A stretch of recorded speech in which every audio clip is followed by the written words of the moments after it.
இன்று நீ ஒருவரை ஏமாற்றினால் என்றாவது எப்படியாவது எங்கேயாவது ஏமாற்றப்படுவாய் என்பது உண்மை.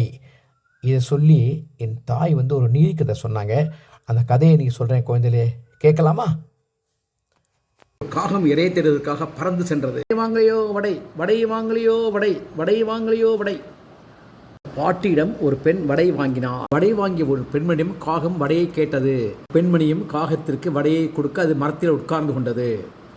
அழகாக பாடுகிறாய், ஒரு பாட்டு பாடு என்றது.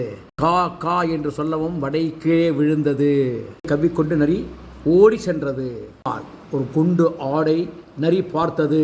யாரே, அந்த குண்டு ஆட்டை வேட்டையாடுவதற்கு முன் உங்களுக்கு ஒரு அருமையான பிடித்த உணவு இருக்கிறது என்று வருகிறீர்களா என்றது அந்த காகம்.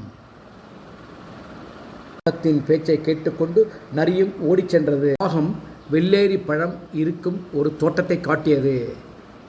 பழம் என்று கடிக்கும்போது பின்னால் வந்தான் தோட்டக்காரன். புடைத்தான் தோட்டக்காரன் நரியை. நரி ஓடியது ஓடியது ஓடியது. அருமை நரியாரே, வாங்கினீரா உதை? எங்கள் குலத்தை ஒரு காலத்தில் நீ ஏமாற்றின அல்லவா?